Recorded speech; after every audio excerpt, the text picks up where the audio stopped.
Hello students, चलिए start करते हैं। प्रश्नावली 1.1 का प्रश्न संख्या 5 देखते हैं क्या है। यूक्लिड विभाजन प्रमेय का प्रयोग करके दर्शाइए कि किसी धनात्मक पूर्णांक का घन 9m/1 या 9m/8 के रूप का होता है। अब देखो, जो पिछला हमारा प्रश्न नंबर 4 था वहां पे क्या पूछा था, यहाँ पे वर्ग पूछा था। अब यहाँ पे क्या पूछा है, घन पूछा है। तो हमें क्या करना है, प्रश्न उसी तरीके से करना है, बट यहाँ पे क्या करेंगे, हम घन करते हुए चलेंगे। तो कैसे करना है, चलिए देखते हैं इसका हल। इंपॉर्टेंट प्रश्न है, पर एग्जाम में जरूर पूछा जाता है। तो सबसे पहले क्या करेंगे, माना एक धनात्मक पूर्णांक, एक धनात्मक पूर्णांक कोई भी मान लो, आपकी मर्जी है। हमने मान लिया a है। उसके बाद हम क्या करते हैं, जो हमारी यूक्लिड विभाजन प्रमेय का होती है बच्चों, a बराबर है b³ r के रूप में होती है। अब यहां पे देखो, जो हमें दे रखी है 9m/1 9m/8, तो ये इस रूप में है 9m/1। यहां से इसकी तुलना करें तो b का मान क्या होगा, 9। एक तो तरीका है b का मान 9 लेके चले हम, उससे हल निकालें। उससे हमारी जो गुणा होगी, जो हमारा हल होगा, जो भी हमारी कैलकुलेशन होगी, वो मुश्किल होगी। हम क्या करते हैं, यहाँ पे b का जो संभावित दूसरा मान हो सकता है वो क्या होगा, जो जिसमें 9 का गुणज आता हो। तो 3 जो है, 3 का मल्टीपल होता है, 3 का गुणज होता है 9। तो हम यहाँ पे b का मान 3 भी मान सकते हैं। आप 3 से भी कर सकते हो, 9 से भी कर सकते हो, दोनों से हो जाएगा। तो हम क्या करेंगे, यहाँ पे छोटी संख्या मान के चलेंगे, जिससे हमारी कैलकुलेशन आसान हो जाए, जिससे हमारा जो गुणा भाग है वो आसान हो जाए। तो यहाँ पे क्या करेंगे हम, माना b का मान, तो b बराबर है, हम 3 मान लेते हैं क्योंकि 9 का गुणज है।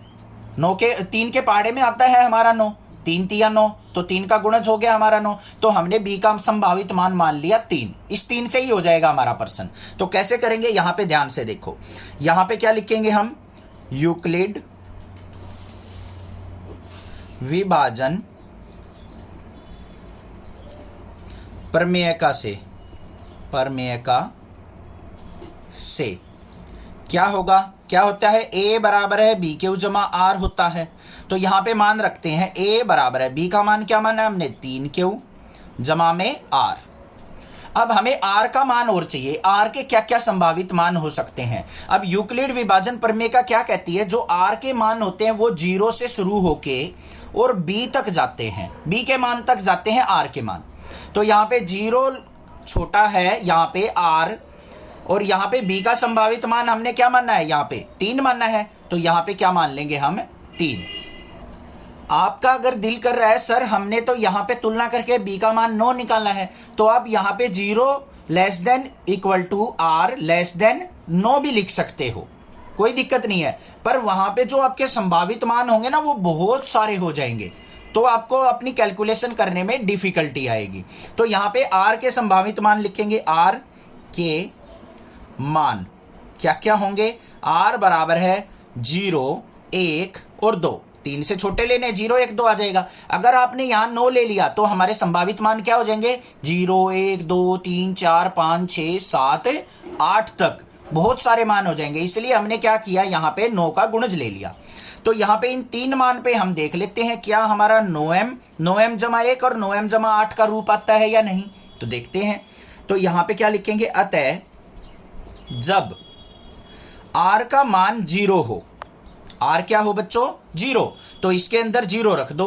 तो a बराबर है 3q जमा में 0। तो a बराबर किसके आ गया, 3q के। ठीक है। अब यहां पे हमें कहा था कि किसी धनात्मक पूर्णांक का घन। अब धनात्मक पूर्णांक मानना था हमने a, तो इसका क्या करना पड़ेगा, हमें घन करना पड़ेगा। तो हम क्या लिखेंगे यहां पे, घन करने पर।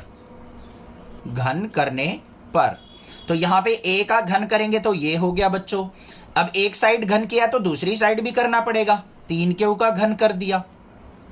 ठीक है, हमें तो धनात्मक पूर्णांक का घन चाहिए ना, तो हमने धनात्मक पूर्णांक a मानना था, उसका हमने क्या कर लिया बच्चों, यहाँ पे घन। अब यहाँ पे देखो, इसको a की 3 बराबर है, 3 की 3 कितना होता है, 27, q की 3। ठीक है। अब यहाँ पे देखो a की 3 बराबर है, इसको क्या मैं लिख सकता हूं, 9 गुणा में 3 q की 3 लिख सकता हूं या नहीं। क्यों हमने 9 के यहां पे गुणज लिखा इसको, क्योंकि हमें 9m के रूप में चाहिए, तो इसलिए हमने 9 कॉमन ले लिया यहां पे। 9 गुना 3 क्यू की 3, और यहां पे क्या कर लेंगे हम, माना 3 क्यू की 3 बराबर है m। 3 क्यू की 3 को हमने क्या मान लिया, एक m पूर्णांक के रूप में मान लिया, तो यहां पे a क्यूब बराबर किसके हो जाएगा, 9m के। तो हमने दिखा दिया यहां पे धनात्मक पूर्णांक का घन 9m के रूप में होगा। एक तो चीज हो गई हमारी। अब अगला देखते हैं हम, 9m जमा 1 के रूप में दिखाना है, उसके लिए हमें क्या करेंगे, r का मान 1 लेके चलेंगे।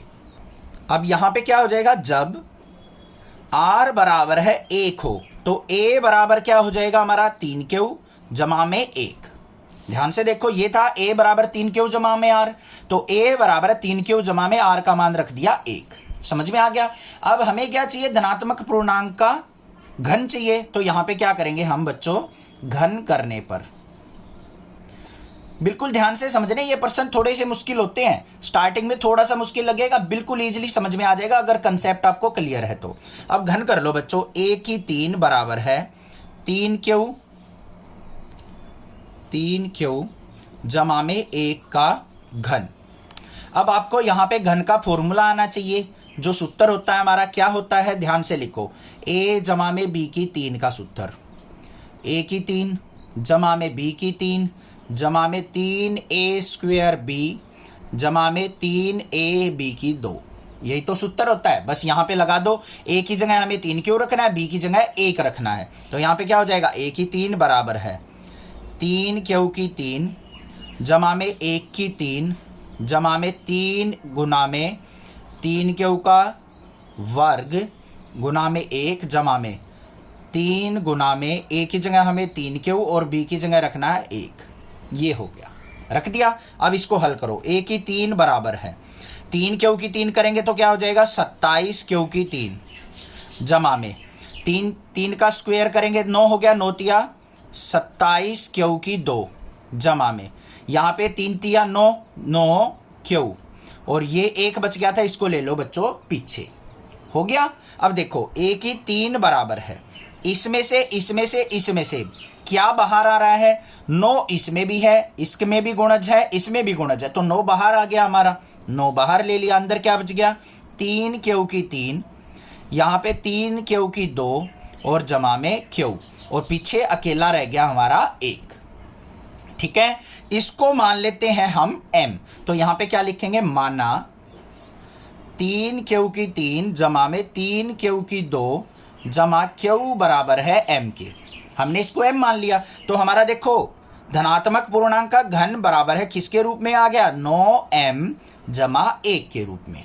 यही तो दिखाना था हमें, 9m जमा 1 के रूप में आना चाहिए, तो वही आ गया हमारा 9m जमा 1 के रूप में धनात्मक पूर्णांक का घन। अब तीसरा रह गया बस 9m जमा में 8 और दिखाना, तो उसके लिए हमें क्या करना पड़ेगा, r का मान 2 रखना पड़ेगा। तो यहां पे क्या रखेंगे हम, जब r बराबर है 2, r क्या मान लिया हमने, 2 रखने पर, तो a बराबर है क्या हो जाएगा, 3 क्यू जमा में 2। अब इसका घन कर लेंगे, बस घन करने पर, घन करो भाई, a की 3 बराबर है 3 क्यू जमा में 2 इसका घन।